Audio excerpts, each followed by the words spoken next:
Oke, bismillahirrahmanirrahim. Assalamualaikum warahmatullahi wabarakatuh.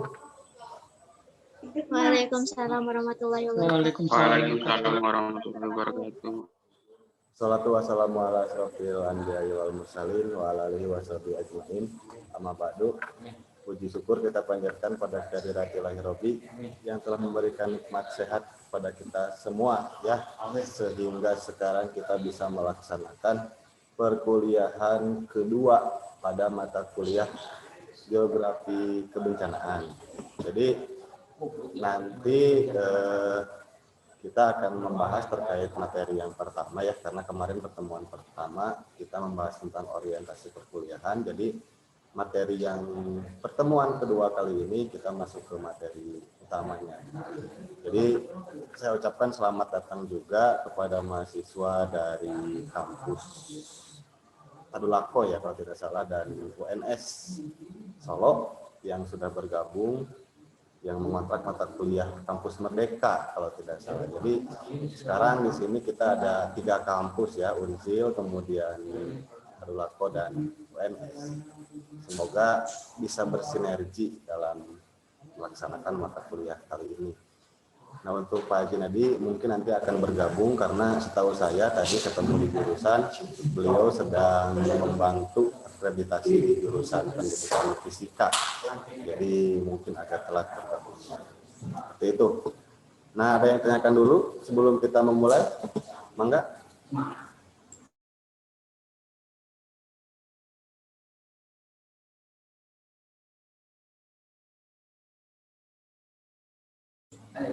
Cukup? Ada yang ingin ditanyakan sebelum dimulai?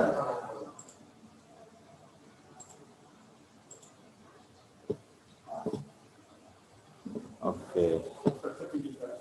Jika tidak ada yang ingin ditanyakan, kita sekarang masuk ke materi ya. Jadi materi kita kali ini adalah hubungan geografi dengan kebencanaan. Jadi kita lihat nanti apa bedanya antara geografi kebencanaan, kemudian geologi kebencanaan, ataupun ilmu-ilmu lain yang membahas tentang kebencanaan dengan geografi kebencanaan. Jadi ketika ada yang nanya nanti, apa bedanya geografi kebencanaan dengan ilmu lain yang membahas tentang kebencanaan, kalian diharapkan mampu untuk menjelaskan kepada mereka perbedaannya seperti apa. Gitu ya. Tidak terlalu banyak slide-nya saya rasa, yang jelas biar materinya bisa tersampaikan dengan efektif ya, jadi biar lebih cepat. Udah muncul? Muncul Pak. Udah ya? Sudah Pak. Oke, jadi sudah muncul. Jadi kita masuk ke pertemuan kedua kali ini. Saya rasa untuk definisi geografi yang pertama akan saya bahas. Di sini rekan-rekan semua basicnya adalah jurusan pendidikan geografi. Oleh karena itu pastinya sudah didapatkan ya apa itu tentang definisi geografi pada mata kuliah pengantar geografi semester 1 kalau tidak salah ya, di Unsil semester 1. Kurang tahu di kampus lain. Saya rasa pasti di tingkat-tingkat awal, baik semester 1 atau semester 2. Nah, di sini definisi geografi sebelum saya jelaskan, ada yang ingin menjabarkan terlebih dahulu versi kalian? Silakan. Mau saya absen? Ayo. Mending saya absen atau mending mengajukan diri? Silakan. Siti Nurhayati sudah open mic. Silakan.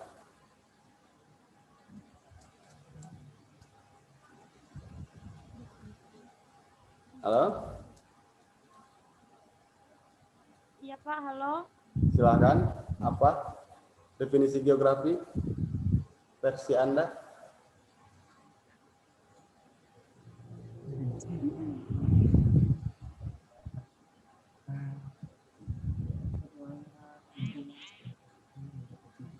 Halo? Baik, ya, terima kasih atas kesempatannya Pak. Sedikit dari saya mengenai apa itu definisi geografi. Mengenai yang saya ketahui adalah geografi sendiri itu adalah suatu bidang ilmu di mana di dalamnya dipelajari mengenai seluruh permukaan bumi, seluruh permukaan bumi, kemudian dan apa yang ada di dalam bumi mengenai lingkungan, kemudian siapa yang tinggal di dalamnya, dan bagaimana perilaku setiap manusianya itu sendiri. Oke, jadi membahas segala sesuatu yang ada dalam bumi saja, atau di permukaan juga, dan interaksinya dengan manusia yang ada di dalamnya. Oke, bisa lah, itu mungkin menjadi kata kunci ya, interaksi antara manusia dengan lingkungan. Intinya kan ke arah sana. Oke, selain Siti ada yang lain? Satu orang lagi?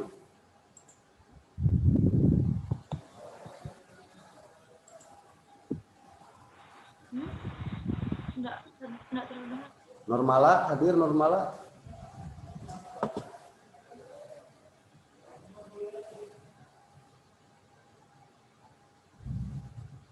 Ayo, silakan. Hadir, Pak. Ya, apa definisi geografi? Ilmu yang mempelajari tentang persamaan dan perbedaan fenomena geosfer dan sudut pandang lingkungan dan kewilayahan dalam konteks keruangan. Menurut IGI, Pak. Nah, itu IGI ya. Tahun berapa? Itu menurut IGI tahun 1989. Oke. 89. Ya. Seminar Lokakarya IGI di Semarang ya, tahun 1989. Itu definisinya. Oke, kita lihat. Pengertian geografi berarti ilmu pengetahuan yang melukiskan dan menggambarkan keadaan bumi. Nah, ini menurut mbahnya geografi. Jadi kalau kalian ditanya siapa penemu geografi atau yang mencetuskan awal mulanya geografi, nah inilah orangnya, yaitu Eratosthenes di peradaban Yunani kuno pada tahun 200 sebelum Masehi. Jadi beliau bapak geografi lah kalau bisa kita sebut ya. Beliau menyebutkan bahwa geografi berarti ilmu pengetahuan yang melukiskan dan menggambarkan keadaan bumi. Nah, ini orangnya seperti ini kira-kira gambarannya. Karena waktu itu kan tidak ada foto ya. Boro-boro foto itu sebelum Masehi. Oke. Tapi beliau sudah kebayang terkait dengan konsep keilmuan geografi seperti apa. Nah, kemudian yang kedua, geografi adalah studi tentang daerah yang berbeda-beda di atas permukaan bumi atau different areal dalam keragamannya. Nah, ini menurut Carl Ritter tahun, ya ini kelahirannya ya, 79 sampai 1859. Kalau Carl Ritter ini adalah seorang ilmuwan dari Eropa. Jadi beliau mengemukakan bahwa geografi adalah studi tentang daerah yang berbeda-beda di atas permukaan bumi atau different areal dalam keragamannya. Nah, ini orangnya ya sangat khas ya, bangsawan-bangsawan atau ilmuwan-ilmuwan Eropa pada waktu itu memang seperti itu kelihatannya dari fotonya. Terus, nah ini menurut seminar dan lokakarya di Semarang yang tadi disebutkan oleh Nurmala ya, yang dicetuskan oleh IGI atau Ikatan Geografi Indonesia, Ikatan Geograf Indonesia, Geografi adalah ilmu pengetahuan yang mempelajari persamaan dan perbedaan fenomena geosfer dengan menggunakan sudut pandang lingkungan dan kewilayahan dalam konteks keruangan. Nah, sekarang saya tanya, apakah dulu di pengantar geografi ada yang belum lulus mata kuliah itu? Sudah lulus? Halo? Ayo, ngobrol, biar saya tidak merasa ngobrol dengan tembok ya. Lulus, Pak. Lulus. Nilainya berapa? Lulus. Alhamdulillah, Pak. Alhamdulillah C. Alhamdulillah A. Ya, oke. Saya sekarang ingin tanya nih kepada yang dapat nilai yang alhamdulillah tadi. Kira-kira geosfer itu apa dan apa aja di dalamnya? Tadi siapa yang alhamdulillah kenceng banget? Laki-laki.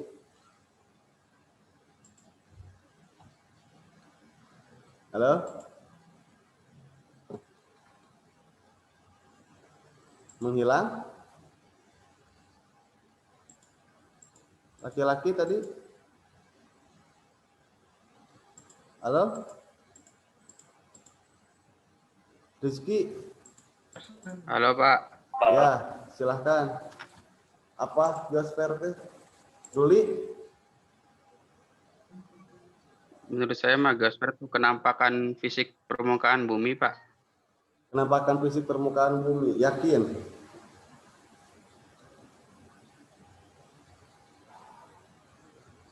Yakin geosfer itu adalah kenampakan fisik permukaan bumi?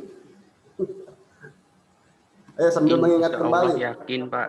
Ya, ada yang bisa melengkapi. Kalau kenampakan fisik itu hanya bagiannya saja. Ayo, ada yang bisa melengkapi?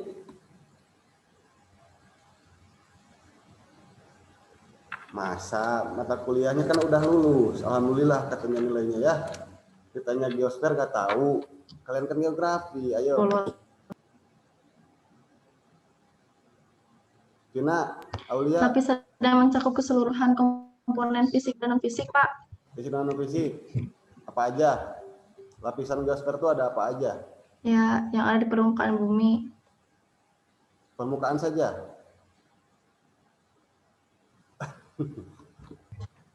Ada litosfer, biosfer, antroposfer. Betul. Oh, non-fisik paling hidrosfer. Oke, betul. Nanti kalau kalian ngajar di SMA, biosfer itu harus ketalar ya. Biosfer itu aspek abiotik dan biotik ya. Di dalamnya itu ada litosfer, hidrosfer, atmosfer, biosfer ya kan, antroposfer, manusianya pun masuk. Oke, jadi geosfer itu merupakan kajian dari geografi. Nah, nanti kita lihat bencana itu di mana posisinya. Ini pengertian geografi. Sekarang kita masukkan selanjutnya yaitu tentang definisi bencana. Nah, di sini pengertian bencana. Nah, kita lihat menurut Depsos atau Departemen Sosial ya Republik Indonesia, bencana adalah peristiwa atau rangkaian peristiwa yang disebabkan oleh alam, manusia, dan atau keduanya yang mengakibatkan korban penderitaan manusia, kerugian harta benda, kerusakan lingkungan, kerusakan sarana prasarana dan fasilitas umum, serta menimbulkan gangguan terhadap tata kehidupan dan penghidupan masyarakat. Nah, ini pengertian bencana menurut Depsos RI. Oke.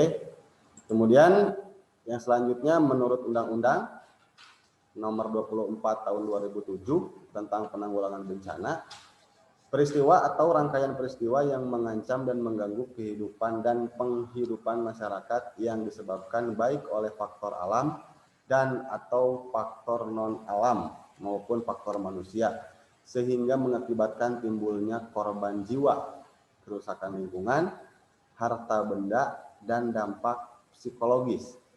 Nah, ini jadi gak usah kalian tulis ya, nanti akan saya share di Google Classroom terkait ini. Yang jelas kalian pahami tentang pengertian bencana itu apa.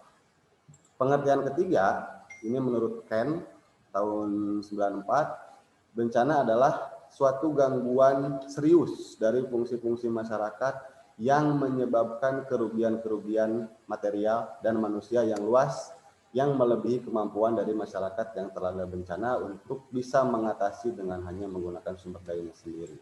Oke, sekarang saya tanya, ini bencana apa?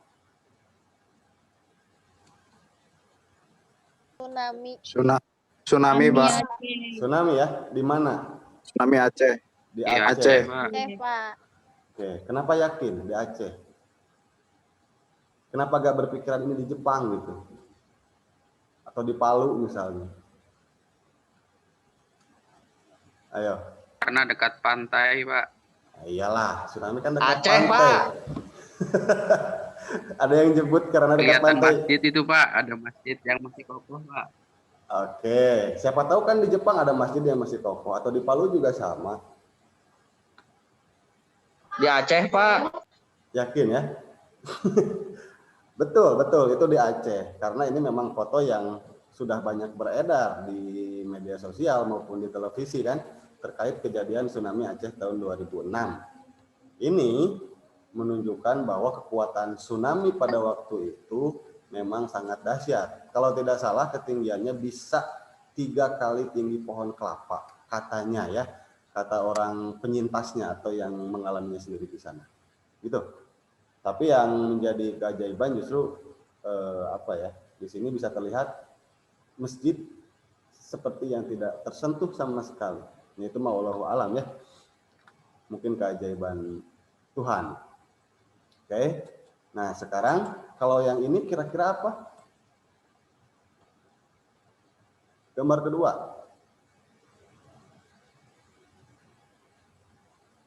Ada yang tahu foto apa?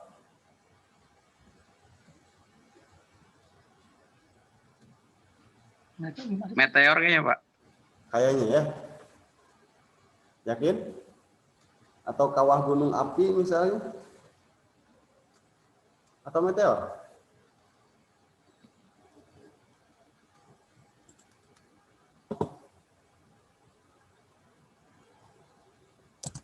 Halo?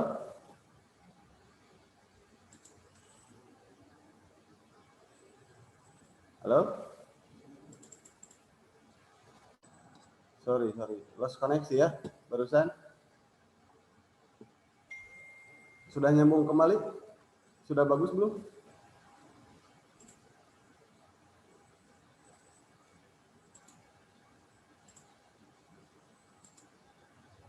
Halo?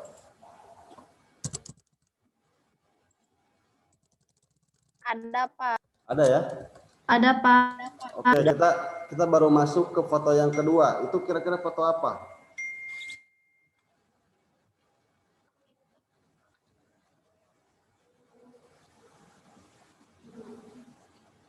Halo?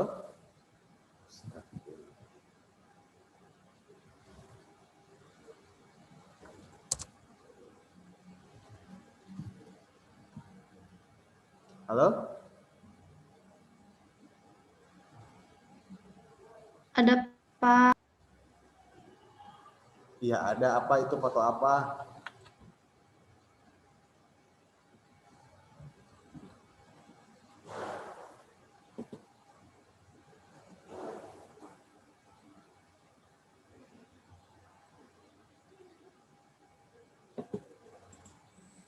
Lutfia, itu foto apa?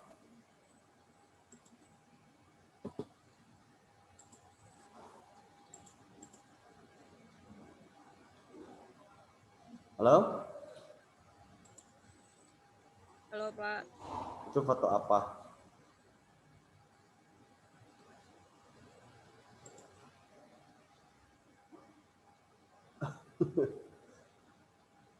Kelihatan fotonya? Kelihatan, Pak. Foto apa? Tebak. Ke situ.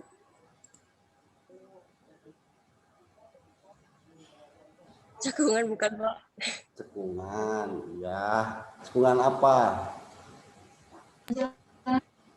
Itu kawah besar akibat hantaman meteor bukan, Pak? Betul. Bekas hantaman jatuhan meteor bukan?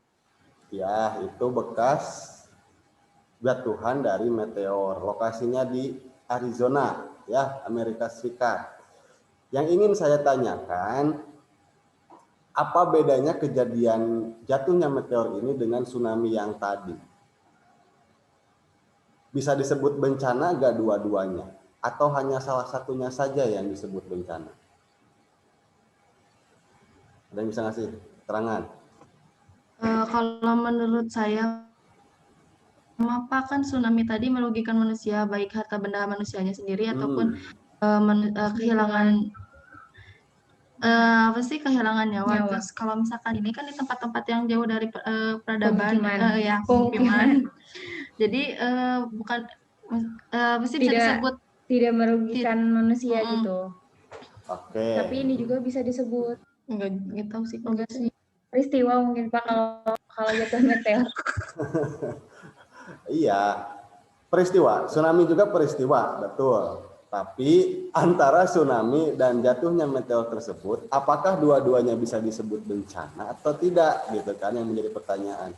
Nah, di sini saya ingin menggarisbawahi jika yang disebut bencana itu adalah kejadian alam ataupun non alam tadi ataupun akibat manusia yang dapat merugikan manusia. Ingat kata kuncinya itu ya.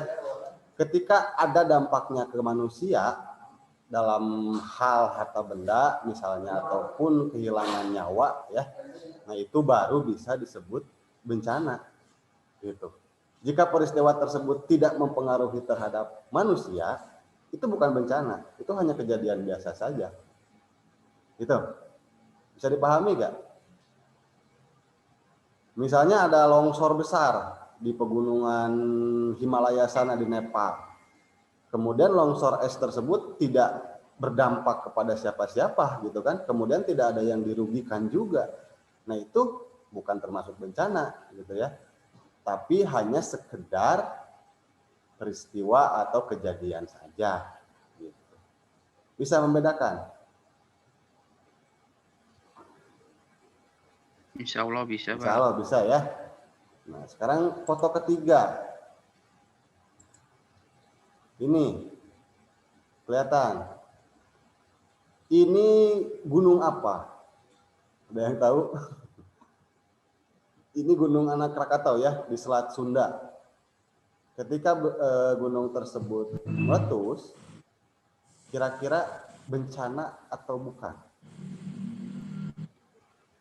Kalau yang tsunami tadi jelas ya, kerugiannya sudah nampak dari fotonya juga. Kalau yang ini, kira-kira ini bisa dikategorikan sebagai bencana atau tidak?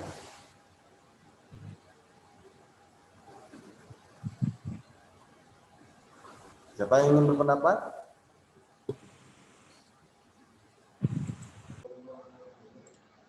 Halo? Putus kembali ya. Bagaimana ini sinyal kampus? Aduh. Sudah nyambung belum? Halo? Ada, Pak.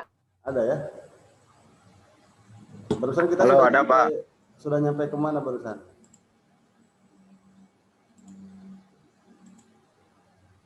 Anak Krakatau, Pak. Anak Krakatau, oke.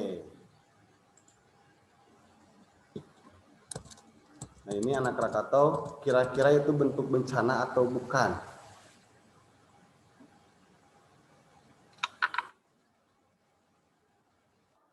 Ada yang tahu?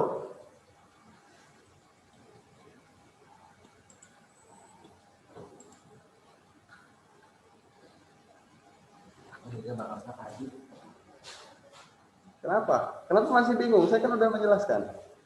Anak Krakatau itu masuk ke bencana atau bukan gitu.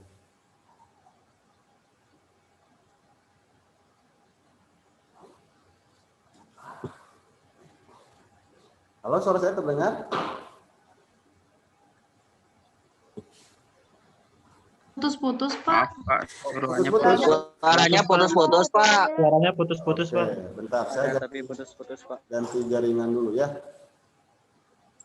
Semoga bisa lebih lancar. Kayaknya lebih bagus handphone.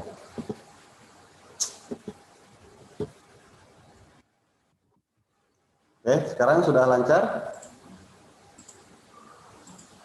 Lancar, Pak. Oke. Sip. Nah, Anak Krakatau ini saya jawab sendiri ternyata ya pertanyaan saya. Ini masuk ke bencana ya. Karena waktu itu masih ingat ketika ada beberapa artis komedian kemudian istri dari vokalis salah satu band ya yang meninggal di Anyer ya kalau tidak salah di Pantai Anyer terkena oleh bencana tsunami yang diakibatkan letusan Gunung Anak Krakatau. Masih ingat waktu itu? Tahun berapa? Kalau tidak salah 2018 ya, kalau tidak salah. Jadi memang waktu itu tidak didahului dulu oleh gempa bumi tsunami-nya ya kalau yang di Selat Sunda, tapi akibat dari letusan anak Krakatau yang menyebabkan setengah atau sepertiga badan gunungnya itu lepas dan longsor masuk ke laut. Nah, alhasil longsoran dari anak Krakatau itu mendorong massa air laut untuk bergerak ke arah pesisir Banten, dan ya akhirnya ya banyak korban di Banten waktu itu, termasuk artis ya Azimi ya kalau tidak salah waktu itu yang meninggal, kemudian istrinya vokalis Seventeen. Nah, ini baru masuk bencana. Kecuali jika kejadian tersebut tidak mengakibatkan kerugian baik manusia maupun harta benda, nah itu baru tidak disebut bencana. Ingat ya, kata kuncinya seperti itu. Oke. Ditanyakan dulu terkait bencana sebelum dilanjutkan. Cukup? Oke. Sekarang kita masuk ke jenis-jenis bencana. Nah, di sini ada beberapa kategori yang dirunut menurut Undang-Undang Nomor 24 Tahun 2007 tentang penanggulangan bencana. Yang pertama ada yang disebabkan oleh alam atau bencana alam. Di sini contoh-contohnya ada gempa bumi, letusan gunung api, tsunami, banjir, kekeringan, tanah longsor, kebakaran hutan, serta angin topan. Itu contoh-contohnya. Kemudian yang kedua, ada bencana yang disebabkan oleh faktor non-alam. Oke, seperti epidemik, kemudian gagal teknologi, ada gagal modernisasi, kemudian wabah penyakit. Terus yang terakhir disebabkan oleh manusia, bisa disebut sebagai bencana sosial, konflik sosial, dan teror. Nah, ini jenis bencana menurut Undang-Undang Nomor 24 Tahun 2007. Ada yang ditanyakan dulu terkait jenis bencana ini? Silakan sebelum dilanjutkan.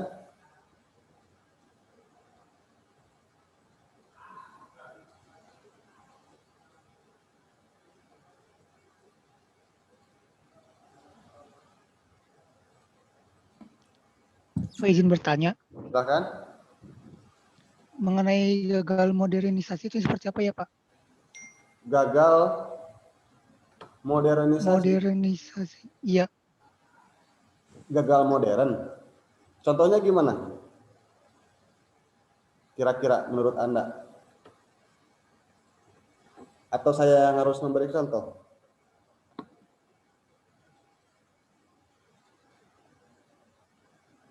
Siapa barusan teh? Muhammad Fahmi ya? Gagal modernisasi ini, oke saya lanjutkan ya. Ini dia kasusnya hampir sama dengan gagal teknologi. Jadi kalau misal gagal teknologi mah ketika akan menerbangkan pesawat ulang-alik misalnya, akan membawa manusia dari bumi ke luar angkasa atau ke bulan. Kemudian dalam prosesnya terjadi kesalahan perhitungan misalnya kan dari alat-alat atau teknologi tersebut sehingga menyebabkan kecelakaan sebelum proyek itu berhasil dan mengakibatkan korban jiwa terhadap manusia yang ada di pesawat tersebut. Nah, itu masuknya ke gagal teknologi. Oke. Kalau gagal modernisasi ini konteksnya lebih luas. Semisal contohnya gini. Ketika ada program internet masuk desa. Pernah dengar itu? Oke, pernah ya? Pemerintah kita pernah mencanangkan program internet masuk desa pada tahun 2000-an, kalau tidak salah ketika internet memang sudah banyak digunakan. Tapi tidak seluruh wilayah Indonesia itu mampu untuk menyerap teknologi tersebut. Alhasil hanya beberapa persen saja yang dapat memaksimalkan internet masuk desa. Sisanya yang tidak bisa menerapkan hal tersebut itu bisa masuk kajiannya ke gagal modernisasi. Paham maksudnya ya? Jadi ketika ada beberapa wilayah yang ingin demodernisasi dengan salah satu contohnya tadi internet masuk desa programnya dan desa tersebut tidak mampu untuk mengikuti hal tersebut gitu kan karena keterbatasan banyak hal, nah itu bisa disebut sebagai gagal modernisasi. Gitu. Oke? Muhammad Fahmi bisa dipahami? Bisa. Terima kasih Pak, bisa. Oke, atau mungkin saya punya contoh lain di Papua misalnya ya. Saya dulu pernah dengar teman yang pernah jaga di sana, tentara ya, waktu itu beliau pernah mengawal katanya program PLN masuk desa di sana. Nah itu sebagai bentuk modernisasi kan dari pemerintah biar desa-desa di Papua itu bisa maju. Tapi kenyataannya ya ada beberapa oknum lah, saya katakan ada beberapa oknum desa suku yang ada di sana itu menolak. Atau bahkan bisa menerima tapi dengan syarat. Syaratnya itu setiap satu tiang listrik itu dikasih harga sekitar 10 juta. Jadi karena kan itu tanahnya tanah adat, jadi ketika PLN mau masang tiang listrik di sana, itu mematok harga masyarakat sananya.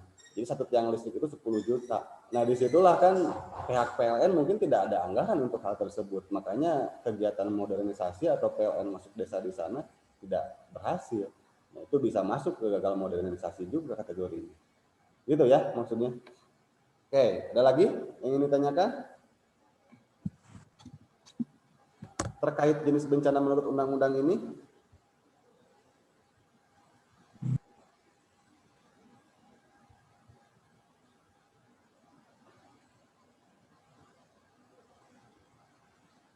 Oke, kalau epidemik ada yang tahu? Halo? Epidemik, pernah dengar epidemik, endemik, kemudian pandemik, gitu kan, ya kan? Ada 3 jenis kan? Epidemik, endemik, kemudian pandemik. Nah itu pernah dengar atau enggak? Pernah, Pak. Pernah, Sauki. Corona masuknya kemana? Epidemik, Pak. Epidemik, yakin? Corona masuknya ke pandemi, Pak, soalnya cakupannya seluruh dunia, Pak. Oke. Ya, bedanya pandemik, epidemik sama endemik itu memang di cakupan wilayah ya, betul. Yang pertama yang paling kecil cakupannya itu adalah endemik. Kalau endemik itu skalanya dia lokal. Jadi jika ada sebuah virus kemudian wabah misalnya ya terjadi di Jawa Barat, kemudian tidak menyebar ke daerah lain misalnya, hanya di Jawa Barat saja, nah itu dia masuknya ke endemik gitu. Tapi ketika dia menyebar ke lebih dari satu wilayah, oke, itu disebutnya epidemik tingkatan keduanya. Jadi beberapa wilayah yang sudah terjangkit, nah itu bukan endemik lagi, tapi epidemik. Nah, kalau kasusnya seperti corona, bisa menyebar ke seluruh dunia dan banyak wilayah yang terpengaruh, itu dia masuknya ke pandemik. Oke? Jadi tingkatannya itu endemik, epidemik dan pandemik yang paling tinggi. Gitu ya. Oke, cukup? Sip. Kita lanjutkan.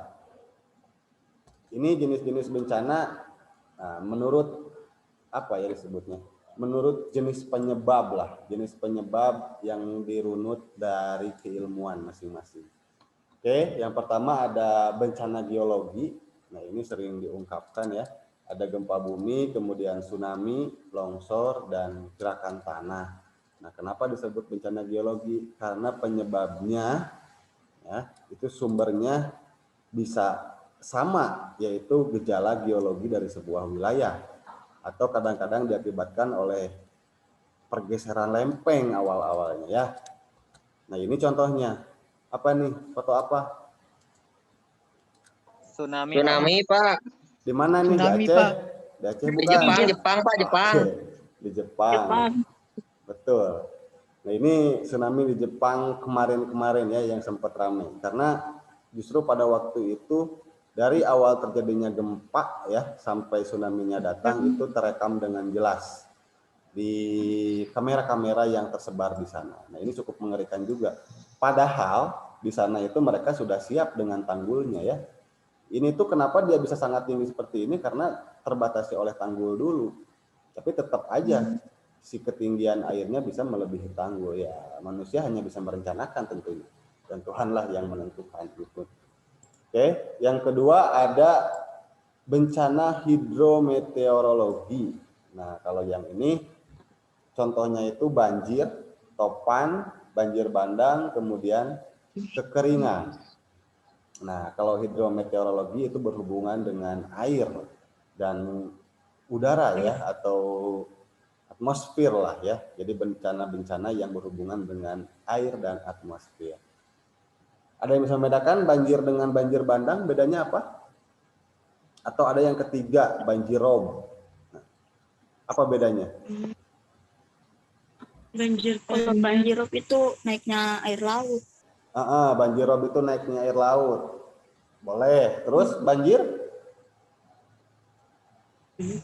Kalau banjir bandang Pak, banjirnya kiriman dari daerah luar Pak, atau daerah lain. Banjir bandang, banjirnya kiriman dari daerah lain. Kalau banjir biasa?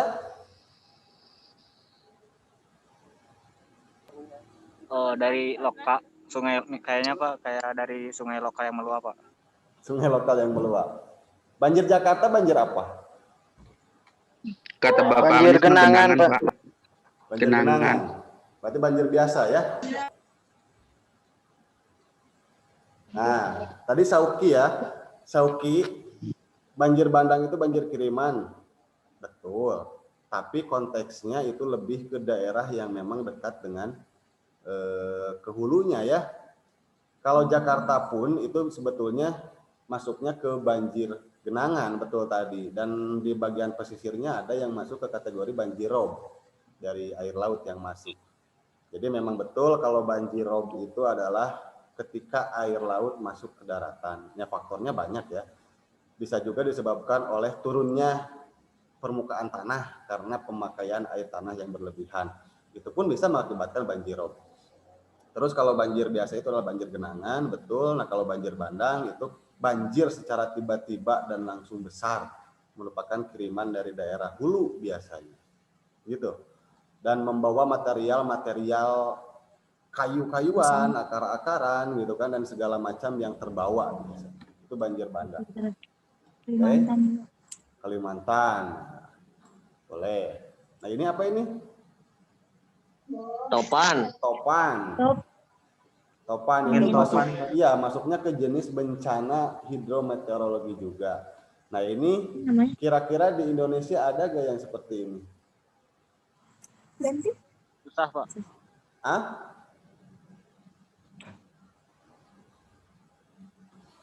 Jarang ya. Kalau bencana-bencana seperti angin topan, taifun ya, itu jarang terjadi di Indonesia karena di kita iklimnya tropis yang cenderung tidak banyak pertemuan arus udara yang ekstrim di kita.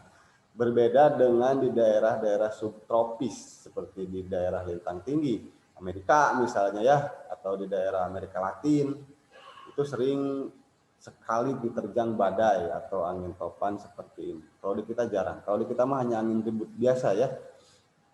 Tapi ya cukup merusak juga, apalagi angin topan seperti ini. Oke, kemudian yang ketiga ada bencana biologi yang tadi epidemi, kemudian penyakit tanaman dan hewan. Nah ini ya bisa, saya rasa corona juga masuknya ke bencana biologi yang sekarang dirasakan di seluruh dunia.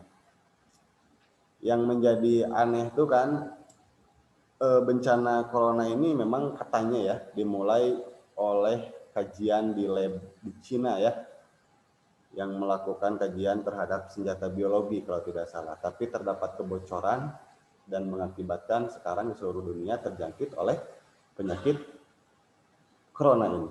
Rusiril silahkan, ada ingin disampaikan? Kepencet Pak, kepencet. Kepencet. Atuh heureuy bae atuh bobogohan wae Yusril. Oke, saya lanjutkan ya. Nah ini tadi saya membahas tentang corona yang nggak habis pikir sampai sekarang. Kenapa Cina tidak bertanggung jawab terhadap kejadian ini? Harusnya tuh vaksin tuh dia bagikan secara gratis ke seluruh dunia sebagai bentuk tanggung jawab Cina ya, karena kecerobohan negara tersebut dalam menjaga senjata biologisnya sampai bocor. Kenapa kita harus beli? Jadi seakan-akan memang hal ini disengaja biar bisnisnya ya, biar bisnis vaksinnya bisa laku gitu. Saya pun tidak tahu ya, wallahu alam. Tapi perkiraan saya orang awam seperti itu. Oke. Terus, nah ini ada bencana teknologi yang selanjutnya itu kecelakaan transportasi dan industri. Nah, ini contohnya. Ada yang masih ingat ini kejadian kapan? Dan di mana?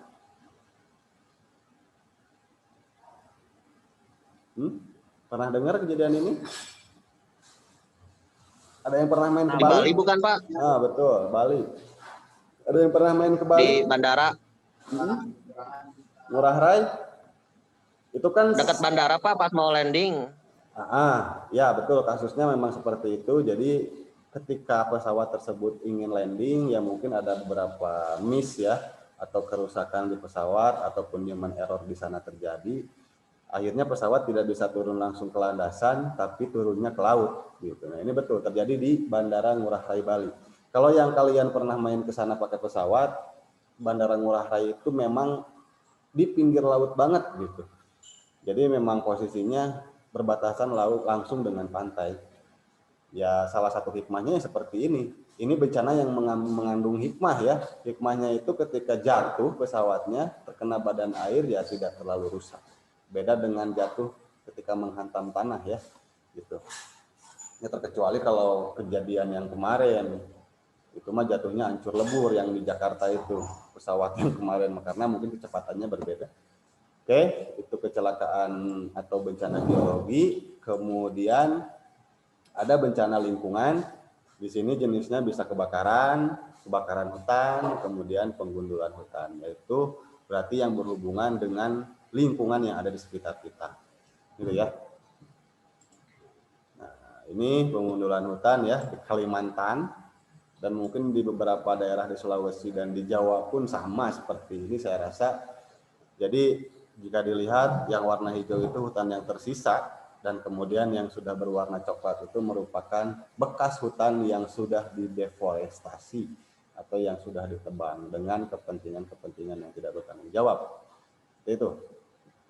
Ini bahaya karena akan mempengaruhi terhadap minimalnya cadangan air di daerah sekitarnya itu bakal terpengaruh. Kemudian yang paling terasa itu suhu akan semakin meningkat rata-ratanya, dan yang paling miris lagi ekosistem dari beberapa hewan dan tumbuhan pun akan hilang. Gitu. Oke. Terus ada bencana sosial, di sini ada konflik dan terorisme. Nah, ini memang hal yang ditimbulkan atau diakibatkan oleh manusia itu sendiri dengan konflik ataupun teroris. Ya, seperti kita tahu di Papua sampai sekarang konfliknya tidak berhenti ya. KBB, kelompok bersenjata. Kemudian dulu di Aceh pernah terjadi, ya di Sulawesi pun ada ya kalau tidak salah di Poso ya. Itu kejadian-kejadian yang memang memilukan. Kalau di Kalimantan adanya di Sampit ya kalau tidak salah. Itu masuknya ke bencana sosial. Oke, nah dari jenis-jenis bencana ini ada yang tanyakan dulu sebelum saya lanjutkan? Cukup? Cukup. Oke. Nah, sekarang kita masuk ke hubungan geografi dengan kebencanaan. Jika yang tadi saya bahas itu adalah geografi itu apa, kemudian bencana itu apa, parsial secara berbeda ya. Nah, di sini saya ingin menggabungkan kalau hubungan geografi dengan kebencanaan itu ini loh, atau apa yang menjadi hubungan geografi dengan kebencanaan. Oke. Nah, ini jika kalian dulu lulus mata kuliah pengantar geografinya, mungkin masih ingat tentang pendekatan geografi atau disebut juga dengan sudut pandang geografi. Nah, terdapat 3 jenis sudut pandang geografi atau pendekatan geografi. Yang pertama ada pendekatan keruangan, yang kedua ada pendekatan ekologis, dan yang ketiga ada pendekatan kompleks wilayah. Nah, di sini ketiga pendekatan tersebut akan kita pakai dalam melihat sebuah bencana. Oke, sekarang saya ingin tanya dulu terkait ketiga pendekatan ini. Nah, Anissa Fajriana, hadir gak?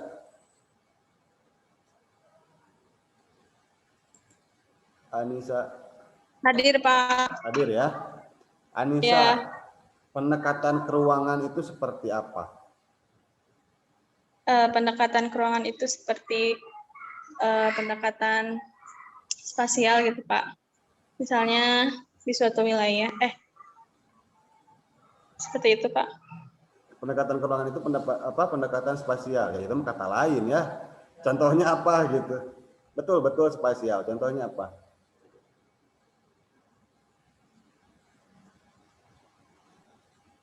Contohnya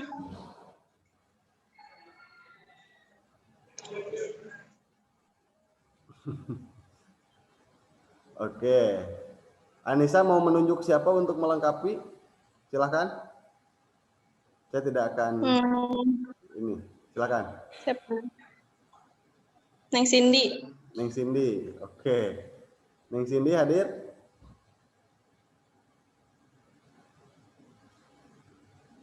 Halo? Neng Cindy? Hadir, Pak. Ya, silakan. Pendekatan keruangan itu seperti apa katanya?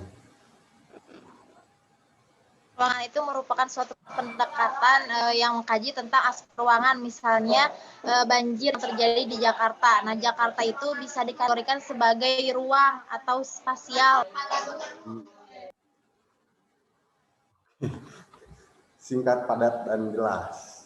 Siap. Jadi keruangan itu merupakan yang dilihatnya lebih ke dalam aspek fisik ya, yang jelas. Jadi biar bisa dibedakan secara gampang, kalau pendekatan keruangan itu kita melihatnya lebih ke aspek fisik atau alam, serta perbedaannya dengan wilayah-wilayah yang lain. Semisal contoh, kenapa di Jakarta itu sangat sering terjadi banjir?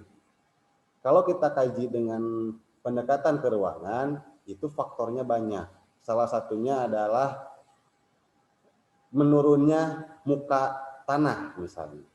Jadi Jakarta itu kan sangat padat penduduknya, salah satu wilayah dengan kepadatan penduduk tertinggi di Indonesia bahkan di dunia. Pemakaian air sehari-harinya itu salah satunya dari air tanah. Lama-kelamaan ketika air tanah tersebut terus diambil, maka di dalam tanah itu akan terjadi kekosongan. Dan alhasil muka tanahnya itu akan menurun, mengisi kekosongan atau ruangan yang ada di dalam tanah ya. Nah, hal tersebut setelah turun muka setelah turun muka tanahnya, maka peluang untuk terjadinya banjir itu akan lebih tinggi. Kenapa? Karena di satu sisi muka air laut pun semakin tinggi. Kenapa? Karena terpengaruhi oleh pemanasan global misalnya kan. Nah, itu memperparah kejadian banjir di Jakarta. Itu aspek keruangan disebutnya. Jadi kita melihat sebuah peristiwa atau kejadian yang terjadi di sekitar kita jika dilihat atau dari faktor fisiknya. Itu kata kuncinya itu kalau keruangan. Terus kalau yang ekologis? Kalau yang ekologis itu lebih ke lingkungan. Lebih ke lingkungan. Ini oke. Anissa ya. Kayak tadi ya Pak, penggundulan hutan, terus kebakaran hutan seperti itu Pak kalau di bencana. Oke. Anissa, boleh ya. Jadi kalau ke ekologis, pendekatan ekologis itu lebih ke lingkungan. Atau kalau kata saya mah, kata kuncinya itu adalah hubungan antara manusia dengan lingkungannya. Kalau kita melihat contoh kasusnya banjir misalnya. Banjir itu disebabkan oleh pembuangan sampah sembarangan dari warga di sekitar bantaran sungai yang menyebabkan sampah tersebut menumpuk dan menahan laju air misalnya. Itu berarti kita melihat bencana banjir dari pendekatan ekologis. Paham maksud saya? Berbeda dengan tadi, banjir di Jakarta itu karena penurunan muka air tanah dan naiknya muka air laut gitu. Itu pendekatannya keruangan. Tapi ketika kita melihat dari pendekatan ekologis, banjir di Jakarta itu disebabkan oleh pola perilaku masyarakat Jakarta yang membuang sampah sembarangan misalnya ke sungai. Nah, itu berarti pendekatannya ekologis. Bisa membandingkan atau membedakan? Ya, kalau tadi keruangan dari aspek fisik, berarti yang dominannya.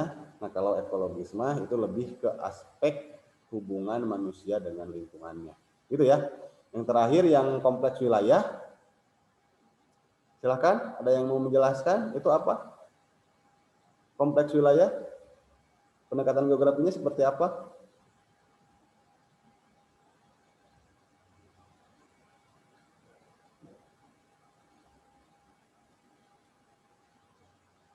Mana yang lain, silakan.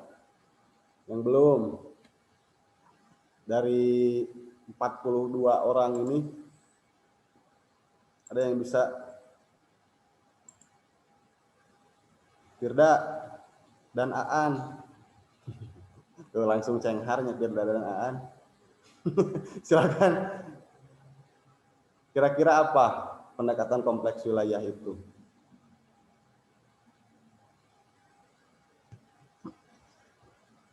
Silakan.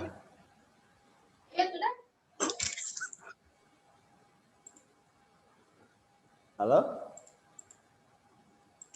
Ya Pak, jadi seperti yang udah dijelasin tadi ya oleh Bapak, karena pendekatan kompleks wilayah itu gabungan dari pendekatan keuangan sama pendekatan ekologis, maka banjir di Jakarta itu disebabkan oleh penurunan muka air tanah dan kenaikan air lautnya, dan plus akibat dari si manusianya gitu, yang membuang sampah sembarangan, sehingga terjadi penumpukan sampah dan aliran air tidak bisa mengalir di tempatnya gitu Pak. Mungkin seperti itu.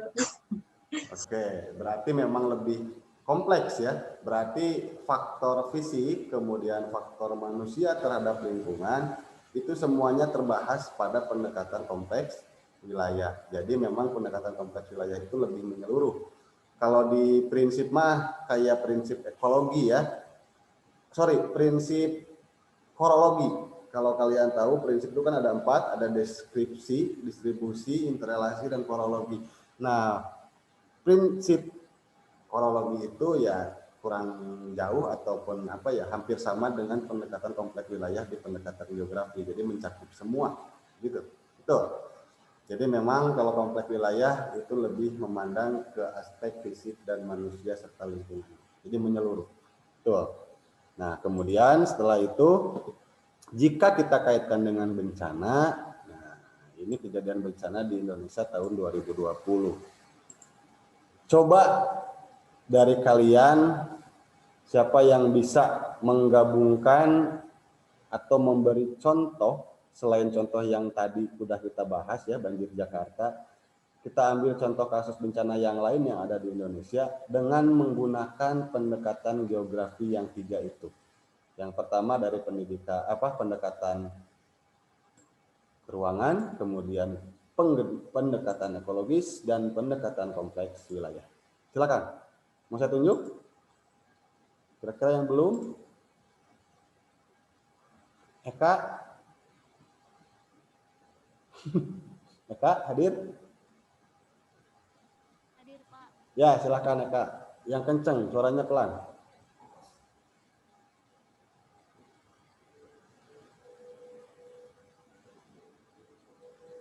Ambil salah satu contoh bencana yang ada di Indonesia, kemudian pakai pendekatan geografi. Silakan. Mungkin Pak, bencana banjir mungkin yang terjadi di ibu kota Jakarta gitu. Kan tadi udah banjir mah. Cari yang lain. Kebakaran itu Pak. Kebakaran, di oke. Pulau Kalimantan. Kebakaran hutan, silakan. Ya. Gimana? Berdasarkan pendekatan keruangan gitu. Jadi bencana yang terjadi berdasarkan pendekatan keruangan, jadi ada suatu bencana alam berupa kebakaran di Pulau Kalimantan. Terjadinya di Pulau Kalimantan saja, sementara di Pulau Jawa tidak terjadi bencana kebakaran. Melihat dari sudut pendekatan keuangan. Terus? Terus Pak? Terus? Yang kedua, ekologis? Pendekatan ekologis, contohnya kebakaran juga Pak, yang disebabkan oleh ulah manusia, yaitu penebangan pohon. Kalau pohonnya ditebang mau ngebakar apa? Ayo, kemana nyambungnya?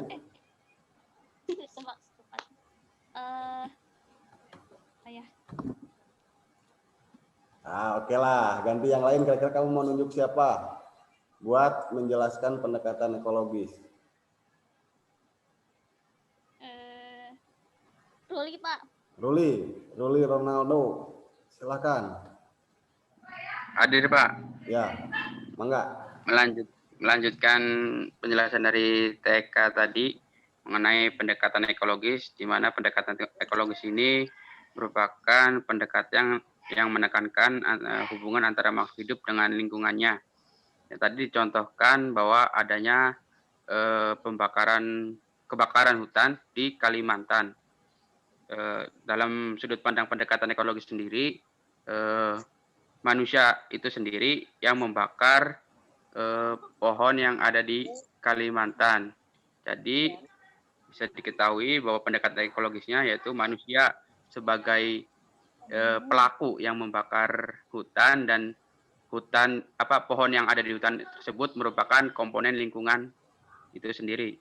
Seperti itu, Pak. Ya, oke. Terima kasih. Tunjuk lagi satu orang yang pendekatan kompleks wilayahnya.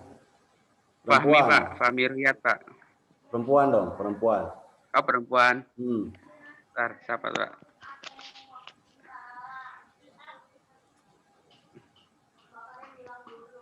Perempuannya, Pak. Siapa? Aulia, Pak, mungkin, Pak. Aulia. Silakan. Iya, Pak. Silakan, Aulia. Konteks keruangan. Konteks bukan yang kompleks wilayah. Kan kalau misalkan kompleks wilayah itu gabungan dari keduanya ya Pak, misalkan keruangan dengan ekologis. Tadi disebutkan bahwa kalau bentuk interaksinya itu ulah manusia yang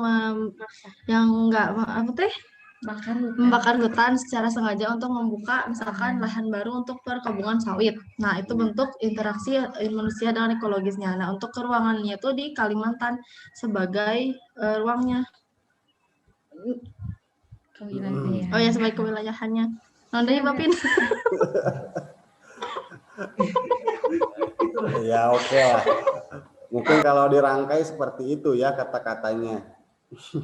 Ya, ingin melengkapi saja. Tadi pendekatan keruangan kita ambil contoh kebakaran di Kalimantan. Kalau berdasarkan pendekatan keruangan berarti kita lihat dari aspek fisiknya dan perbedaan dengan ruang yang lain. Tadi betul sudah disebutkan katanya kebakaran tersebut hanya terjadi di Kalimantan, daerah tersebut tidak. Ya, oke lah, itu secara perbedaan dengan ruang yang lain. Tapi kalau aspek fisiknya, kenapa kok bisa di Kalimantan misalnya? Karena mungkin salah satunya pada waktu itu terjadi kemarau misalnya. Itu kan faktor fisik, faktor alam yang menyebabkan kenapa kebakaran bisa terjadi di sana. Kemarau yang panjang kemudian diperparah oleh kondisinya sendiri di Kalimantan memang pohon-pohonnya dan segala macamnya yang ada di sana itu sangat mendukung terhadap kebakaran. Salah satunya akses yang sulit ditembus oleh manusia ketika akan memadamkan. Kan sulitnya seperti itu kalau di Kalimantan tuh. Karena di sana lahannya gambut, kemudian mobil susah masuk karena tanahnya terlalu tergenang air dan gambutnya dalam. Alhasil kebakaran tidak bisa ditanggulangi secara cepat, tapi memang butuh proses lama. Nah, itu bisa masuk ke pendekatan keruangan. Kemudian pendekatan ekologisnya tadi betul, Roli menyebutkan bahwa kebakaran di Kalimantan tersebut diakibatkan oleh kelakuan manusia yang ingin membuka lahan dengan cara cepat dan praktis sekaligus murah, yaitu dengan cara dibakar, gitu ya. Nah, itu merupakan sudut pandang ekologisnya betul, pengaruh manusianya terhadap lingkungan yang ada di sana. Kemudian kalau yang pendekatan kompleks wilayahnya, Aulia, ya bisa jadi ya, kalimatnya aja tinggal gabungkan yang awal dengan yang ekologis, kemudian bandingkan dengan wilayah yang lain. Nah, betul itu masuk ke pendekatan kompleks wilayah. Gitu. Jadi selain faktor fisik, faktor manusia dan lingkungannya pun disebutkan. Gitu ya. Jadi itu cara pandang geografi terhadap kebencanaan. Nah, ada yang tanyakan dulu terkait hal itu? Nah, di sini di slide selanjutnya saya akan menjelaskan bedanya antara geografi dan ilmu lain dalam memandang sebuah bencana. Kalau yang tadi makan geografi saja, sudut pandangnya terhadap bencana. Nah, sekarang kita lihat ilmu lain dalam memandang bencana itu seperti apa. Kemudian kita bandingkan dengan yang geografi. Nah, di sini ini kejadian apa, ada yang tahu? Ini fotonya tidak sefamiliar yang tadi ya. Tidak sehits yang tadi juga, yang masjid di tengah reruntuhan tsunami misalnya. Jadi kalau tidak ada yang tahu ya, ini merupakan foto habis terjadi bencana tsunami di Pangandaran pada tahun 2006. Yang orang Pangandaran mungkin agak-agak tahu ya, pernah mengalami. Ini kejadian pada waktu di Pangandaran. Memang tidak terlalu merusak parah seperti di Aceh, ya, tapi korban jiwa pun tetap berjatuhan di sana. Sekarang kita lihat contoh pertama ilmu fisik atau ilmu alam dalam memandang kejadian tsunami. Saya ambil contoh ilmu fisiknya, misalnya ilmu geologi. Misalnya kalian kuliah di jurusan geologi. Nah, kira-kira ilmu geologi memandang tentang tsunami itu seperti apa? Tsunami itu kan pasti akan dirunut menurut ilmu geologi itu dari awal mula pergerakan lempeng, kemudian mengakibatkan terjadinya lepasan energi di tengah laut akibat dari pergerakan lempeng tersebut, pertemuan lempeng tersebut mengakibatkan gempa bumi dan mendorong massa air laut untuk ke daratan. Itu dari sudut pandang geologi. Oke. Terus jika kita pakai keilmuan sosial atau manusia, misalnya sosiologi, memandangnya itu akan seperti ini. Kejadian tsunami di Pangandaran dengan kekuatan berapa magnitudo misalnya ya, itu mengakibatkan sekitar 300 korban jiwa, kemudian kehilangan tempat tinggal dan harus mengungsi di tetangga-tetangganya terdekat. Seperti itu secara sosiologi. Mengakibatkan juga banyak anak-anak umur sekolah tidak dapat bersekolah dengan normal. Begitupun dengan orang tua mereka yang tidak bisa mencari nafkah dengan normal. Itu sudut pandang sosiologi atau ilmu sosial. Beda gak dengan yang tadi ilmu fisik atau alam? Atau yang ilmu geologi yang tadi saya sebutkan. Beda gak cara pandangnya?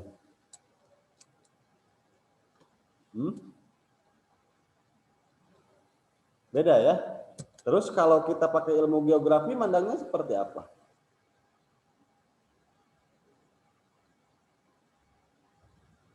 Ayo. Kalau tadi ilmu fisik, tadi saya contohkan geologi, kemudian ilmu sosial, tadi saya contohkan sosiologi dalam mengkaji bencana tsunami itu seperti itu.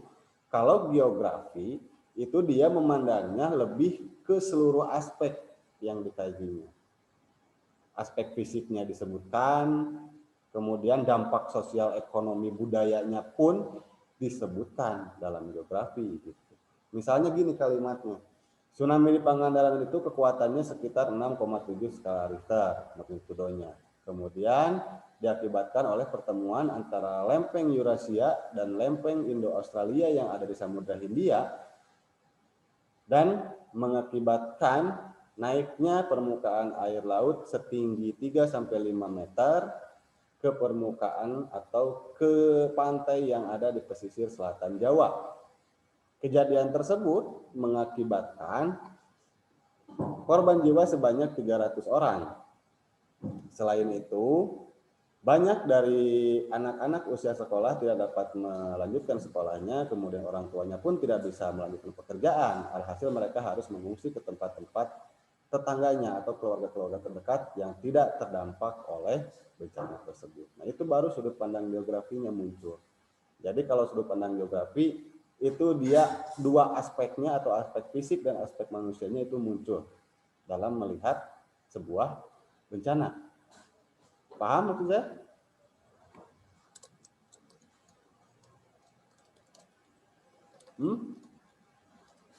Oke, sekarang saya tanya. Ini foto di mana?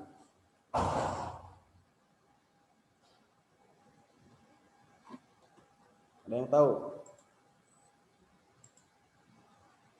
Rizky Nugraha. Ya Pak. Ya silahkan. Ini foto di mana kira-kira? Kejadian apa?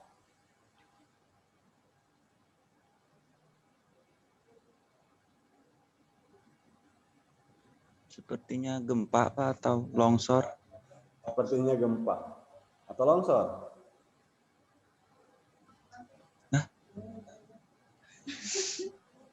Hah? Betul, ini gempa bumi yang terjadi di Yogyakarta. Tahun berapa? Ada yang masih ingat? Gempa Jogja yang sangat besar. 2010, Pak. Yakin 2010? 2006, Pak. 2006. Yang paling besar itu 2006 waktu itu ya. Dan itu hampir seluruh wilayah Yogyakarta itu lumpuh. Karena kalau tidak salah korbannya itu mencapai 6.000 orang. Ya, kalau tidak salah. Dan bahkan di perbatasan-perbatasan Jogja itu ditutup. Karena banyak orang luar yang disinyalir ingin mencuri lah istilahnya dari sisa-sisa runtuhan. Jadi tiap perbatasan-perbatasan wilayahnya itu ditutup oleh aparat sehingga yang berada di dalam itu memang orang Jogja asli yang menyelamatkan dirinya dan keluarganya. Jadi kadang-kadang sebagai relawan pun susah untuk masuk ke Jogja waktu itu karena aksesnya sangat dibatasi untuk meminimalisir pencurian dan penjarahan yang ada di sana. Saking besarnya ya kejadian di sana. Oke, saya ingin bertanya ke Siva. Hadir Siva? Halo? Siva Nurul? Ya, Pak. Hadir ya? Siva, nah coba kamu lihat, bedakan kejadian gempa bumi Jogja itu ke dalam 3 keilmuan yang tadi. Ilmu fisiknya seperti apa, sudut pandangnya, ilmu sosialnya seperti apa, dan ilmu geografinya sendiri seperti apa. Ya.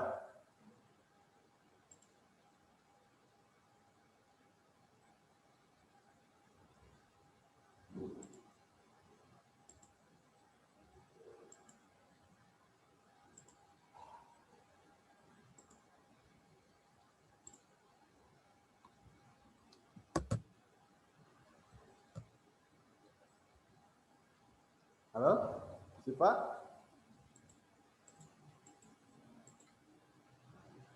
Siva hadir?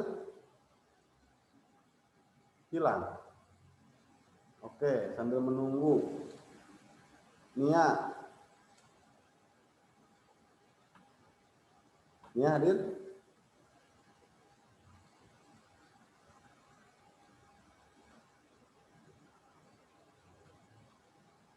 Halo?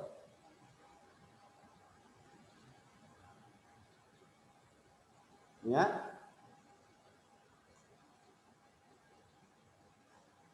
Nia Sri ya? Iya, Pak. Ya, silahkan.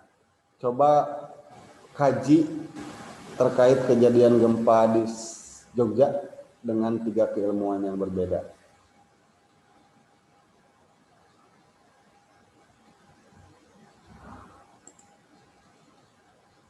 Halo Nia? Oh. Sepertinya langsung melarikan diri Nianya. Ada, Oke. Pak. Oh ada. Silakan.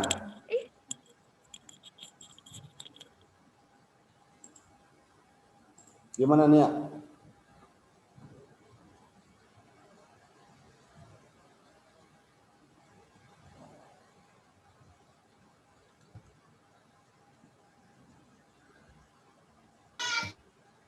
Ayo, durasi.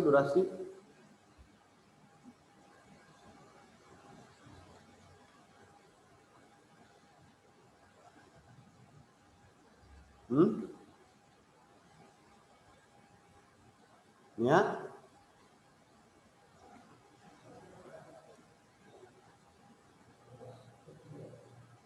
Nia sepertinya bingung. Oke. Fahrul ada Fahrul? Dari Untad.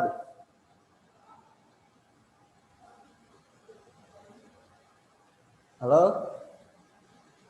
Fahrul?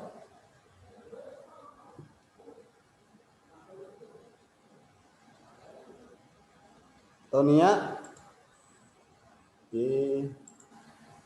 Fahrul, hadir gak Fahrul? Nur Fadilah? Mana Nur Fadilah? Iya, Pak. Ya, sok gimana Nur Fadilah? Ketika melihat sebuah bencana, spesifiknya gempa di Jogja ya, yang dilihat oleh 3 keilmuan yang berbeda, termasuk biografi. Silakan.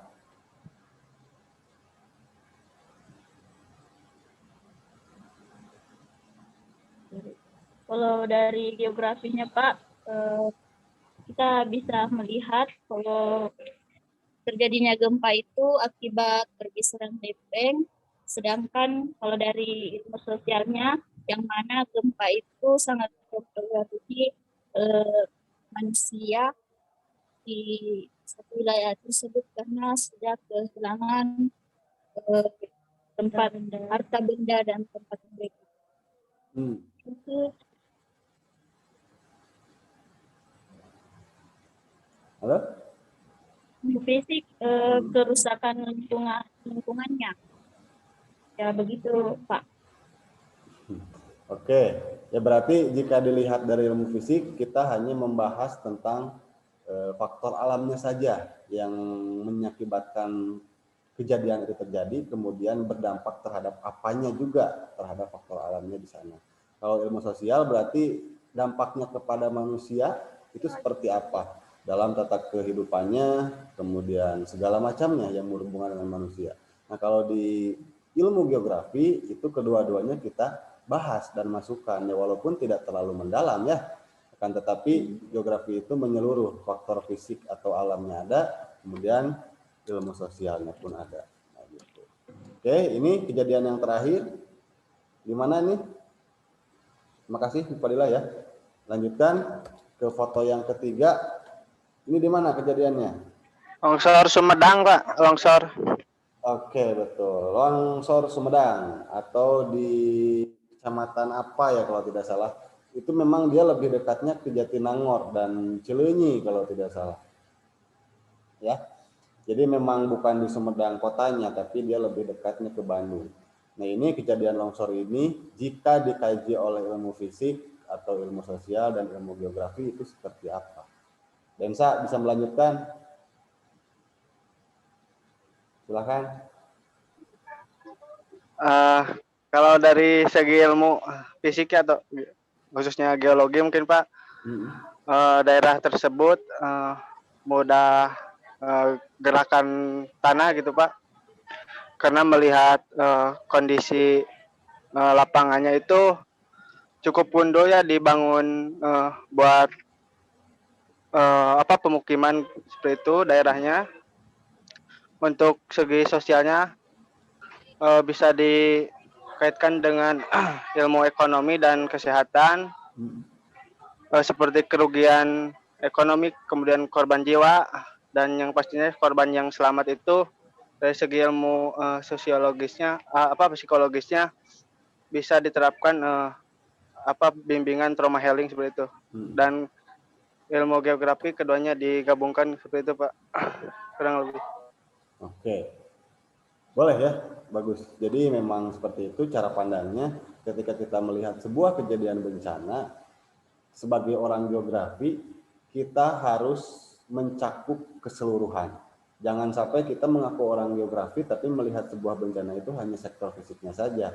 Itu pun tidak sah gitu ya. Atau sebaliknya, ketika kita sebagai seorang geografi hanya membahas sosialnya saja, itu pun tidak sah gitu. Tapi kalau kita pakai ilmu geografi, berarti kita harus melihat dua-duanya. Faktor fisiknya harus dilihat, faktor manusianya pun harus dilihat. Intinya seperti itu. Jadi ketika geografi kebencanaan berarti kita melihat sebuah bencana dari sudut pandang geografi. Seperti itu. Oke. Nah, jadi secara keseluruhan kesimpulannya seperti ini. Geografi kebencanaan merupakan sebuah kajian dalam menginterpretasi peristiwa bencana yang dilihat dari sudut pandang ilmu geografi, yaitu keruangan, kelingkungan, serta kewilayahan.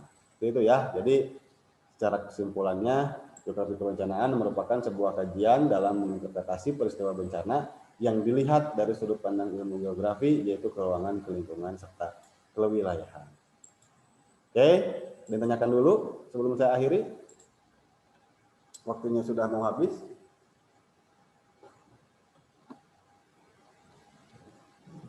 Pak, izin bertanya, Pak. Silakan. Pak, kan tadi itu ada bencana sosial ya, Pak. Di dalamnya itu ada teroris. Nah, bagaimana cara mencegah terjadinya teroris, Pak? Terima kasih. Oke, mencegah terjadinya terorisme. Sulit ya. Karena terorisme bukan hanya faktor urusan kepercayaan, dalam hal ini agama ya, mohon maaf, tapi memang banyak faktor selain faktor itu yang melatar belakangi munculnya aksi-aksi teror. Nah, salah satunya mungkin selain agama adalah apa ya? Seperti rasa dendam misalnya, atau ketidaksukaan kepada sebuah pihak atau pihak yang lain sebagai musuh. Kita pun bisa menyebar teror kepada musuh tersebut. Nah, itu pun bisa disebut sebagai teroris. Cara pencegahannya, jika kita melihat kasus-kasus teror yang ada di Indonesia, yang seperti dulu ada bom Bali ya, bom Bali 1 sampai bom Bali 2, yaitu dengan cara iradikalisme atau dengan cara mencegah terjadinya bibit-bibit yang akan menimbulkan radikalisme itu sendiri. Contohnya apa? Contohnya adalah pendidikan Pancasila yang diterapkan di jenjang-jenjang pendidikan agama. Misalnya di pesantren-pesantren itu ya lebih ditekankan lagi pendidikan tentang kewarganegaraan lebih kuat gitu ya. Jangan sampai kita hanya membahas agama full toh gitu kan. Nah, rata-rata para teroris tersebut membelokkannya itu dari sana.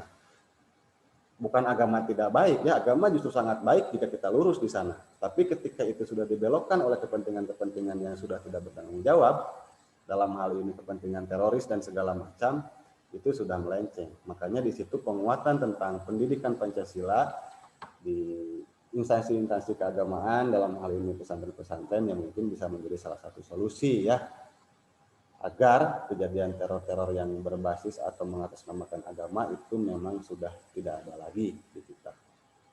Nah, kalau kasus dulu itu ada pernah dengar kasus Sampit Kalimantan. Nah, itu malah latar belakangnya itu karena suku ya atau ras.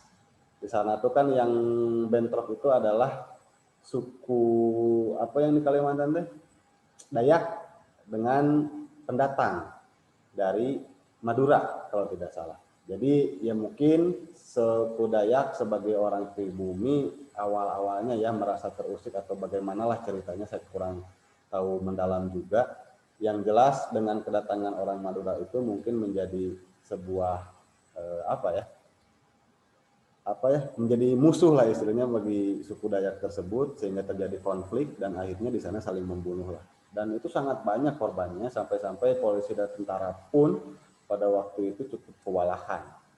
Bahkan pernah dengar mandau melayang sendiri ke rumah orang, kemudian kepalanya hilang gitu, kepala orang yang jadi sasaran itu. Pernah dengar cerita itu di Kalimantan? Ya mungkin mengerikan juga ya, karena di sana tuh kepala-kepala orang tuh dijadikan hiasan di pagar rumah. Ya, pernah dengar cerita itu? Sangat mengerikannya kejadian Sampit, teror Sampit itu seperti itu. Jadi kepala-kepala musuh itu sampai dijajarkan di pagar rumah. Kebayang ya kayak gimana? Memang mengerikan. Jangan sampai terjadi. Ya mungkin di sini ada orang Sulawesi juga, kejadian Poso, mungkin bisa menjelaskan seperti apa versi orang sananya gitu, kronologi dan sekarang penyelesaiannya seperti apa, jadi biar kita bisa tahu kira-kira untuk menghindari konflik seperti itu tuh harus bagaimana. Silakan dari yang Tadulako, mungkin ada yang dekat-dekat ke lokasi konflik di sana. Ada di sini? Siti Nurhayati atau Nur Fadilah bisa bercerita kepada kami?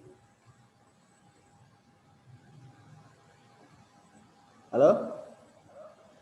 Ya, halo Pak. Ya, silakan, gimana? Kalau dari saya pribadi,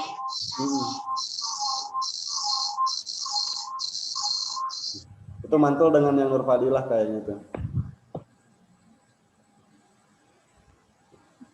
Kalau dari saya pribadi Pak kurang tahu karena kejadian itu kan sudah lama sekali. Kalau tidak salah waktu saya masih saya belum lahir waktu kejadian posisi.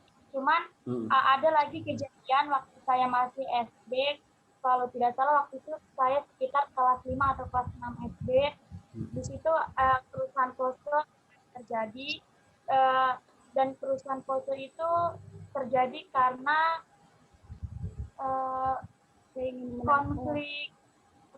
konflik agama. Karena konflik agama, Pak. Konflik agama ya? Konflik agama. Baru juga saya bukan orang yang dekat dengan Poso, jadi dampaknya ke daerah kami tidak ada, cuman waktu itu ada beberapa orang dari saya yang merantau ke Poso. Setelah pulang dari Poso, setelah kejadian gangguan psikologis, jadi ada beberapa orang yang tidak mau ketemu sama kita, sama manusia lain gitu, karena mereka menganggap kalau kita ini bahaya. Oke, berarti trauma ya terkait dengan kejadian yang terjadi di Poso gitu ya. Poso itu betul konfliknya konflik agama ya, antara Muslim dengan Kristiani kalau tidak salah. Dengan Kristen, kemudian korbannya pun banyak juga, dan di situ aparat kita pun tidak banyak bisa membantu ternyata, dan akhirnya beres-beres itu karena didamaikan gitu. Dan memang betul dampak negatifnya sangat banyak, terutama bagi orang-orang yang masih tersisa ya, bisa bilangnya seperti itu, bagi orang-orang yang penyintas yang masih tersisa itu meninggalkan trauma yang begitu mendalam. Seperti mungkin tadi tetangganya Siti ya, yang pulang dari Poso, bekerja dari Poso, ketika pulang ke daerahnya itu dia trauma ketemu dengan manusia karena mungkin dianggapnya mau membunuh dia mungkin ya, makanya ketakutan dan mengurung diri mungkin di rumah gitu. Nah itu sangat berbahaya. Jadi memang trauma healing diperlukan di sana. Ya cara pencegahannya mah kita sering-sering lah main ke tempat-tempat lain yang memang komunitasnya jauh berbeda dengan kita, biar rasa tenggang rasa antar sesama kitanya lebih tumbuh gitu ya. Karena kalau kita main hanya di lingkungan kita saja, nah itu kita tidak akan sulit lah istilahnya, akan sulit untuk menumbuhkan rasa tenggang rasanya. Rasa tenggang rasa akan terasa ketika kita berada di wilayah yang karakteristiknya jauh berbeda dengan wilayah kita. Jadi kita di situ akan memahami kebudayaan orangnya, kemudian kebiasaan sehari-hari, sehingga rasa tenggang rasanya akan lebih muncul. Seperti itu. Oke, mungkin itu jawaban dari pertanyaan siapa tadi dari rekan-rekan di sini yang menanyakan tentang konflik ya, Neng ya, Neng Cindy ya. Ada lagi yang lain yang ingin ditanyakan terkait geografi kebencanaan pertemuan kedua kali ini? Nanti di pertemuan ketiga kita akan membahas tentang karakteristik bencana yang ada di Indonesia ya. Jadi pertemuan kedua ini sebagai dasar saja istilahnya untuk landasan kalian membedakan antara ilmu geografi dan ilmu lain dalam memandang sebuah bencana gitu. Oke? Ada yang tanyakan dulu lagi? Yang lain?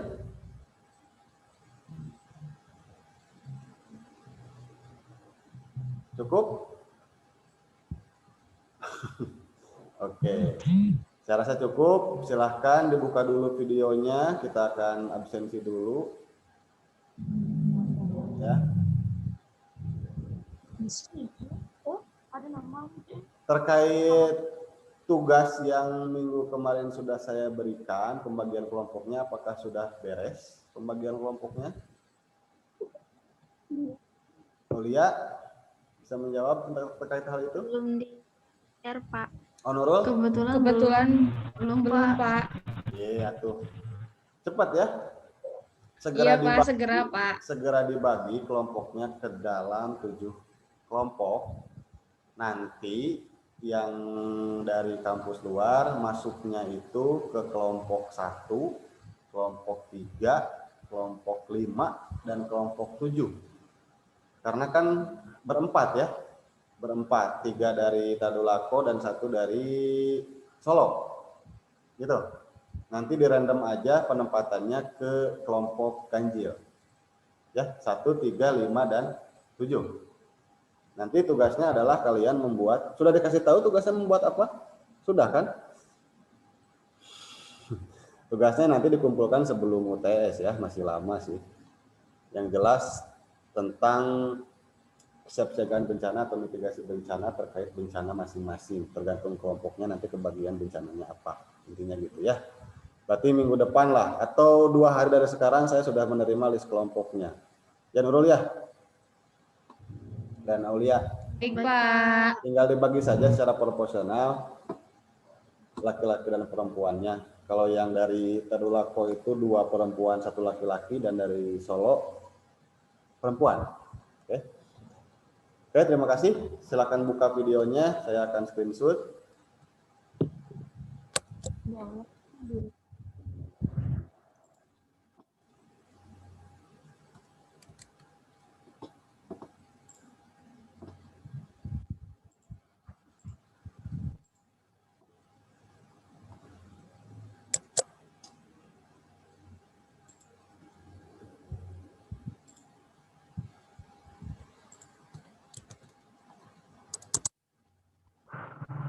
Oke, sudah. Terima kasih yang sudah bergabung dalam pertemuan kedua kali ini. Mudah-mudahan kita semua selalu disehatkan ya, dibanyakkan rezekinya. Semoga kita dapat bertemu kembali di pertemuan ketiga pekan depan. Jadi insya Allah pertemuan ketiga dilaksanakan pekan depan di jam yang sama.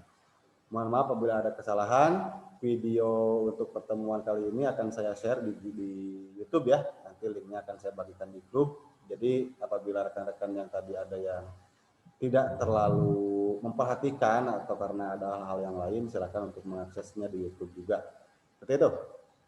Oke, kemudian silakan buka Google Classroom-nya. Saya sudah share materi di sana, bisa di-download di situ terkait dengan PowerPoint perkuliahan pertemuan kedua kali ini. Oke, terima kasih. Assalamualaikum warahmatullahi wabarakatuh. Waalaikumsalam warahmatullahi wabarakatuh.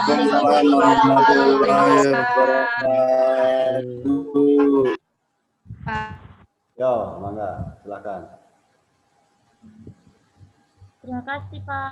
Ya, sudah jam berapa di Sulawesi? Udah jam 4 ya? Di Sulawesi masih setengah 4. Di kita kan masih setengah 3 ya. Sulawesi kan masuknya ke tengah ya. Oke. Iya. Berarti tadi sudah asar dulu atau belum sekarang? Tadi pas Bapak masuk di sini masih jam 2. Oke, berarti sekarang baru bisa asar ya. Iya. Sip. Salam untuk keluarga di sana ya. Keluarga saya ada di Morowali, Pak. Saya di sini juga merantau. Oh gitu. Jadi sekarang itu ngekos di situ.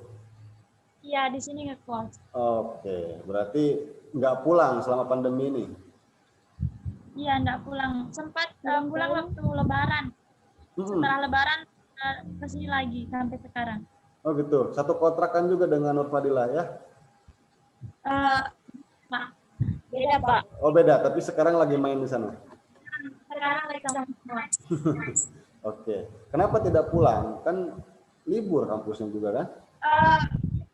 Kampung saya itu termasuk daerah terpencil, jadi susah jaringan. Oke, ya oke lah kalau seperti itu. Jadi mungkin resikonya tidak terlalu banyak berinteraksi dengan keluarga ya di tengah pandemi. Iya.